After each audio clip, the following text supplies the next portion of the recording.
اگلا سوال بنت حوا صاحبہ کا ہے. یہ پوچھتی ہیں حالت حیض میں اگر کوئی مرد بیوی سے ہم بستری کرنے سے نہ رکے تو عورت کے لیے کیا حکم ہے؟ حالت حیض میں ہم بستری کرنا بالکل حرام ہے. قرآن مجید میں صاف اللہ نے منع کیا ہے اور اس پر پوری امت کا اجماع ہے، لہذا ایک ناجائز عمل ہے. تو عورت کو چاہیے حتی الامکان شوہر کو اس سے روکے اور اس میں اس کا ساتھ نہ دے اس عمل میں، جتنی اس کے اندر استطاعت ہے. ساؤتھ کوریا سے شفقت خان صاحب نے اگلا سوال پوچھا ہے. یہ پوچھتے ہیں ایک طلاق کے بعد کتنے عرصے تک رجوع کر سکتے ہیں اور اس کا کیا طریقہ ہے؟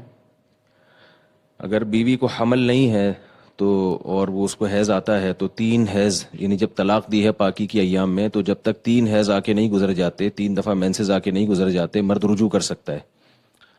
اور اگر وائف کو پریگننسی تھی تو جب تک بچے کی ولادت نہیں ہو جاتی مرد رجوع کر سکتا ہے. اور اگر کوئی بوڑھی عورت ہے جس کو طلاق دی ہے، جس کو حیض نہیں آتا، تو 3 مہینے کے اندر اندر رجوع کر سکتا ہے. اگلا سوال گلزار احمد خان صاحب کا کشمیر سے ہے. یہ پوچھتے ہیں 2 شخصوں نے کسی ذاتی دشمنی کی وجہ سے یہ کہا اگر ہماری عورتیں ایک دوسرے کے گھر گئیں تو یہ ہمارے لیے طلاق ہوگی، لیکن اب دونوں نے اپنی دشمنی ختم کر دی ہے، تو ان الفاظ کا کیا حکم ہوگا؟ طلاق کے الفاظ میں ریورس گیئر نہیں ہے، ٹھیک ہے نا. جب انہوں نے کہہ دیا کہ اگر ہماری عورتیں ایک دوسرے کے گھر گئی ہیں تو طلاق ہے، تو وہ چاہے سلو آپس میں ہو گئی، جب بھی ان میں سے کسی کی عورت ایک دوسرے کے گھر جائے گی تو طلاق واقع ہو جائے گی. انڈیا سے اگلا سوال پوچھا ہے اور یہ پوچھتے ہیں کیا لیان کے بعد بیوی ہمیشہ کے لیے حرام ہو جاتی ہے؟ حدیث میں آتا ہے المطلعنان لا یجتمعان ابدا، کہ لیان کرنے والے کبھی بھی جمع نہیں ہو سکتے. تو لیان کے بعد بیوی ہمیشہ کے لیے حرام ہو جاتی ہے. البتہ ایک صورت میں جائز ہو جائے گی کہ وہ لیان سے رجوع کر لے، یعنی وہ اقرار کر لے کہ میں نے جھوٹ بولا تھا، تو اس صورت میں پھر اس کو اسلامی حکومت ہوگی تو سزا ملے گی، اور رجم کی سزا ہے. تو رجم کی سزا کے بعد تو ویسے بھی وہ ہلاک ہو جانا ہے اس نے.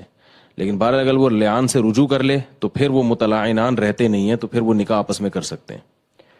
اگلا سوال طیب خان صاحب کا ہے. یہ پوچھتے ہیں کیا ایک شخص اپنی والدہ کی وفات کے بعد ماموں سے والدہ کا حق لے سکتا ہے؟ جی ہاں، اگر ان کو اپنی نانا سے ان کی والدہ کا حق نہیں ملا، یعنی والدہ کی جو وراثت بنتی تھی نانا کی جائیداد میں وہ والدہ کو نہیں ملی، تو اب چونکہ والدہ کے مرنے کے بعد وہ سارا حصہ ان کی اولاد میں ٹرانسفر ہو جائے گا، تو یہ اپنے ماموں سے مطالبہ کر سکتے ہیں، اس لیے کہ یہ والدہ کی وراثت کا مطالبہ نہیں ہے بلکہ یہ اپنے مال کا مطالبہ کہلائے گا ان کا. تو یہ بالکل جائز ہے ان کے لیے. اگلا سوال محمد یوسف صاحب کا ریاض سے ہے.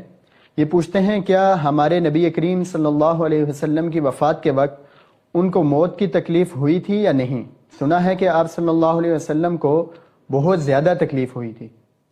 جی ہاں، یہ صحیح حدیث سے ثابت ہے کہ آپ صلی اللہ علیہ وسلم کو وفات کے وقت بہت شدید تکلیف تھی، سر میں درد بھی تھا آپ صلی اللہ علیہ وسلم کے، اور بخار بھی بہت تیز تھا، یہاں تک کہ آپ صلی اللہ علیہ وسلم نے فرمایا اوعکو کما یوعکو رجلان، مجھے بخار کی اتنی شدید تکلیف ہوتی ہے جتنی تم میں سے 2 آدمیوں کو ہوتی ہے، یعنی ڈبل تکلیف ہوتی ہے. تو یہ جو تکلیف ہے، اور پھر آپ صلی اللہ علیہ وسلم نے حضرت عائشہ سے مروی بخاری کی حدیث ہے، اس میں آپ صلی اللہ علیہ وسلم نے فرمایا کہ یہ تکلیف مومن کے لیے رحمت ہے، اس سے مسلمان کے گناہ معاف ہوتے ہیں، اور جو پہلے سے جن کے گناہ معاف ہوں ان کے درجات بلند ہوتے ہیں. تو آپ صلی اللہ علیہ وسلم کو مرض وفات میں بیماری کی بہت شدید تکلیف ہوئی ہے، اور یہ تکلیف جو ہے اس کی علامت ہے کہ موت کے وقت کسی کو تکلیف ہونا یہ اس کے گناہگار ہونے کی علامت نہیں ہے، بلکہ مسلمان پہ جو بھی تکلیف آتی ہے آپ صلی اللہ علیہ وسلم نے فرمایا اگر گناہگار ہوگا تو گناہ معاف ہوں گے، گناہگار نہیں ہے تو اللہ تعالیٰ اس کے درجات کو بلند کرے گا. لیکن بہر اللہ سے دعا یہی مانگنی چاہیے اللہ تعالیٰ ہم سب کو ہر قسم کی تکلیف سے محفوظ رکھے. اگلا سوال پشاور سے ایاز احمد صاحب کا ہے. یہ پوچھتے ہیں نبی پاک صلی اللہ علیہ وسلم کا کوئی نکاح محرم کے مہینے میں ہوا تھا یا نہیں؟ حضرت صفیہ رضی اللہ تعالی عنہا سے جو آپ صلی اللہ علیہ وسلم کا نکاح ہوا وہ محرم میں ہوا، اور عجیب بات یہ ہے کہ حضرت عثمان کا حضرت ام کلثوم سے نکاح محرم میں ہوا ہے، اور جو نبی صلی اللہ علیہ وسلم کی بیٹی تھی حضرت ام کلثوم، اور آپ حضرت علی رضی اللہ تعالی عنہ کا جو حضرت فاطمہ سے نکاح ہوا ہے اس میں مختلف روایتیں ہیں، لیکن علامہ ابن کثیر جو مایہ ناز مورخ ہیں انہوں نے ذکر کیا ہے کہ وہ بھی محرم میں ہوا تھا.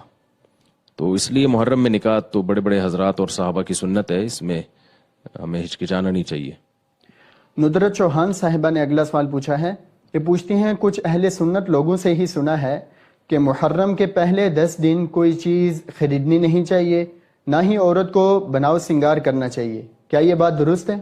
نہیں، یہ 100% غلط ہے. اس کی بنیاد اس پر ہے کہ محرم کو منحوس سمجھا جاتا ہے، حالانکہ اسلام میں محرم ایک مقدس اور مبارک مہینہ ہے، تو اس لیے اس میں کوئی حرج نہیں ہے کچھ خریداری کرنا یا زینت اختیار کرنا. جزاک اللہ مفتی طارق مسعود.